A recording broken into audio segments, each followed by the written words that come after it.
sponsored by 666bet.com. This is Kugan Cassius for IFL TV in association with Macklin's Gym and 666bet. We're at the Exeter Arena. It's about 5 o'clock in the fucking morning. With me, still here, Tyson Fury. How are you, first of all? How do I look? You look well. Oh, not a mark on me. 10 rounds, world title eliminator. Not a mark on me. Explain to me what was going on in that fight. Just enjoying myself, really. Listen, I told you the other day it was a mismatch, right? Chisora's a good fighter. He's a good British and European level fighter. Let's not forget, let's not take anything from Derek. Rated #1 by the WBO. And he gave Klitschko a hard fight. He gave everybody he's ever fought, he's given him a hard fight. But me, tonight, I was on form, I stuck to a game plan. Never landed a blow, really. It was very easy for me. Did you find any parts of the fight frustrating? No, not really. I was working behind me jab, took it in me stride, never got too carried away, stuck to a good game plan, really. Peter said to me in the 9th round, he said, right, start hitting him a few more shots now. Started turning a couple of combinations over. And in the 10th round, he said, right, plant your feet now and get him out of there. So, and then I was going to do that, and they pulled him out. But I tell you what, he took a lot of punishment. They let him take a lot of punishment. His eye was swelled over, and he took a lot of shots. So credit to him, yeah. Was it slightly anticlimactic, the ending? Huh? Was it slightly a bit of an anticlimax? It was, because they've robbed me of a knockout. But you know what it is? I still won, and that's what I came here for. I come here for the W, and I got it.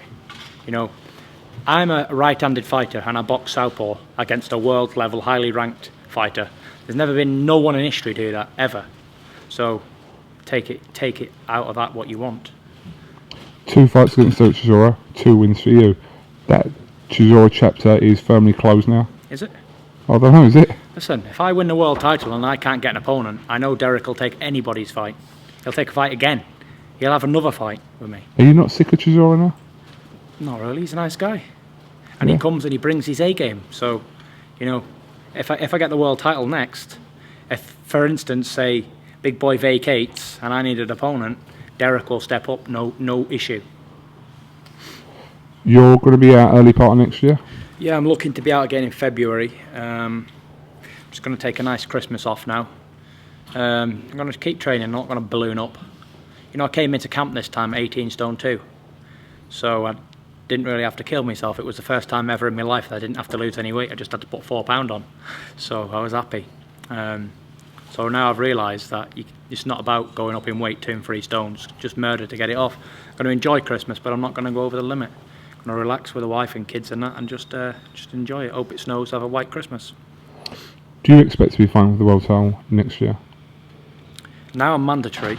They can't avoid me any longer. You know, the first time I beat Derek Chisora back in 2011 in July, I was promised to fight with Klitschko then. The winner, he said it in the national papers, I'll fight the winner, yeah? And I didn't get no shot. Derek got his shot instead of me. So I believe they've been avoiding me for a while now. And the late great Emmanuel Stewart said so as well. He said, if you fight Vladimir, you will win. And he even said to Vladimir when I was there, he said, this is the heir to your throne. This is the king in waiting. And here I am, 2 years later, knocking on that door. But now I've got my head round it, feet round it a lot. I'm the last man standing. So if he wants to fight, let's get it on. If not, put your title in the bin and vacate. And I'll fight Derek Chisora for the vacant title again.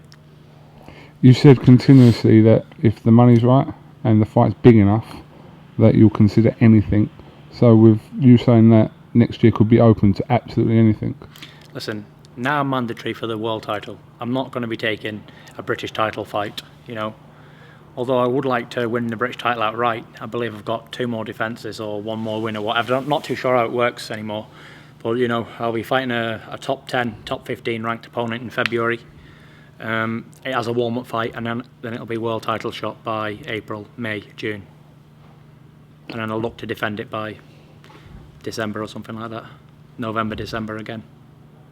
What did you make of Billy Joe Saunders and Chris Eubank Jr.? I didn't see the fight, but I knew what was going to happen. I said that Billy Joe would win if he stuck to his boxing, and so he must have stuck to his boxing. So becoming the first gypsy to win the Lonsdale belt outright. Good. There's not many. Listen, travellers, if they stick to what they do, Listen, if you go to the schoolboys, yeah, in every weight there's someone in the final. 9 out of 10 schoolboy champions are travellers in every year nearly, yeah? But when they get to 15, 16, 17, they start driving, they find out about going to parties and drinking and all that, and it usually goes. But if you can get them to stick in, then they're good fighters, because they're bred to fight. There's nothing else in our lives apart from fighting, so we should be good at it. And you know, there's about, I believe there's about 250,000 travellers in the UK out of 65 million people. Not only do we have the best heavyweight, we have the best middleweight as well. So it's a great nation of people, good fighters, you know, against all the odds. There's also some good fighters as well. And the Fury family's just taken over the heavyweight division. We're just reeling them off on a conveyor belt. So beware, we're coming. Okay. We've seen 25 different personalities of Tyson Fury. What are we seeing now? I told you, this is the new me. The old guy is gone. But you said the new me before, then you wanted to kill Chisora at the weigh-in, and then... No, I never. I'd watch that weigh-in clip back if I were you. What, this weigh-in just gone? Just gone? Are you mad? Are you mad? Watch it back. I never even raised a hand to him. I didn't say you raised a hand to him. Listen to what you were saying to him. I just told him I was going to knock him out. I told him it was a mismatch, and I told him what was going to happen to him. I told him I beat him the first time, and I beat him again. I told Don Charles, and he just said to me at the end there, he said, right, he said, you are very good. I said, I told you I was. What can you do? Oh. Listen, not only was that a masterclass performance, yeah, I done it southpaw, and I'm a right-handed fighter. Name me somebody else in the whole history of boxing in 1,000 years who's done that against a top challenger, #1 by the WBO. It ain't been done before. Making history. You're looking at the man, I tell you. You did promise me something. Go on. The other day. You said that if you were to win tonight, a little verse would come out. You've got an audience. What shall I sing then? Give him something. Somebody give him something. Paris? Mick? Just a couple of verses. Elvis Presley? Which one? Ghetto? As the snow flies on a cold and grey Chicago morning, a poor little baby child is born in the ghetto, and his mama cries. Well, if there's one thing that she don't need, is another hungry mouth to feed in the ghetto. Tyson Fury, thank you very much for talking to IFL TV, and we'll have a great Christmas, New Year, and we'll catch up with you in the New Year. February. Be there or be square. Definitely. Look better without the beard. The Big Fight, sponsored by 666bet.com.